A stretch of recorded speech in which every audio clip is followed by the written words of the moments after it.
Assalamualaikum warahmatullahi wabarakatuh.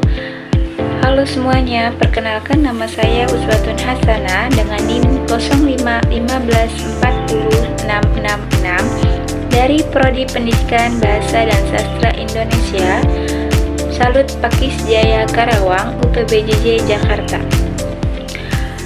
Pada kesempatan ini, saya akan menjelaskan tentang peran filsafat ilmu dalam memperkuat ilmu pendidikan. Filsafat ilmu berperan dalam mengawasi dan memperkuat eksistensi ilmu pendidikan melalui tiga aspek utama, yaitu ontologi, epistemologi, dan aksiologi. Pertama, ontologi membahas tentang hakikat pendidikan. Dalam hal ini, filsafat ilmu membantu menjawab pertanyaan, apa yang sebenarnya pendidikan itu?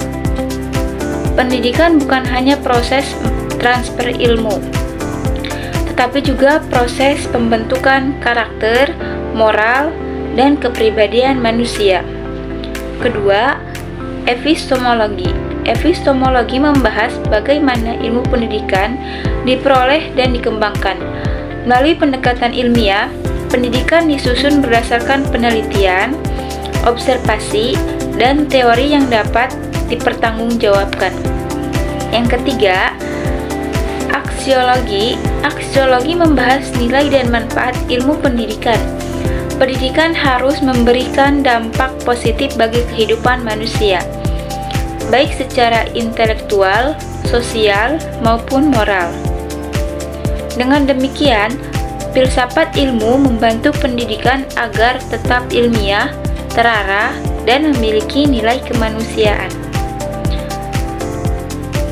Kedua, pendidikan yang bermakna turut memperkuat filsafat ilmu.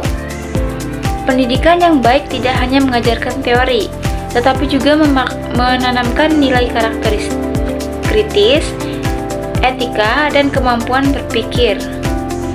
Melalui pendidikan, manusia belajar mempertanyakan, menganalisis, dan mencari kebenaran secara rasional. Hal ini membuat filsafat ilmu terus berkembang dan sesuai perubahan zaman dan kebutuhan masyarakat. Artinya, hubungan filsafat ilmu dan pendidikan bersifat timbal balik. Filsafat ilmu memberi dasar berpikir bagi pendidikan, sedangkan filsafat menjadi media pengembangan filsafat ilmu dalam praktik kehidupan. Ketiga, ilmu filsafat sebagai pisau analisis pendidikan. Filsafat ilmu disebut sebagai pisau analisis pendidikan karena mampu membedah berbagai persoalan pendidikan secara mendalam. Contohnya, mengapa kualitas pendidikan belum merata? Apa kurikulum sudah sesuai kebutuhan peserta didik? Apakah metode pembelajaran benar-benar efektif? Melalui pendekatan ontologi, epistemologi, dan aksiologi, masalah pendidikan dapat dianalisis secara lebih kritis dan objektif. Karena itu, filsafat sangat penting dalam membantu pengambilan keputusan di bidang pendidikan.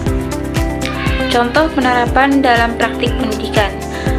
Contoh penerapan filsafat ilmu dapat dilihat dalam pengembangan kurikulum merdeka. Kurikulum tidak hanya berfokus pada nilai akademik, tetapi juga penguatan karakter, kreativitas, dan kemampuan berpikir kritis siswa. Dalam proses pembelajaran, guru juga mulai menggunakan metode diskusi, problem solving, dan pembelajaran berbasis proyek agar siswa lebih aktif dan reflektif. Hal ini menunjukkan bahwa pendidikan modern tidak hanya menekankan hafalan, tapi juga mengembangkan cara berpikir dan menilai kemanusiaan. Kesimpulannya, filsafat ilmu memiliki peran penting dalam memperkuat ilmu pendidikan melalui kajian ontologi, epistemologi, dan aksiologi. Oleh karena itu, keduanya tidak hanya dapat dipisahkan karena saling mendukung dalam menciptakan pendidikan yang berkualitas dan bermakna. Sekian presentasi dari saya. Wassalamualaikum warahmatullahi wabarakatuh.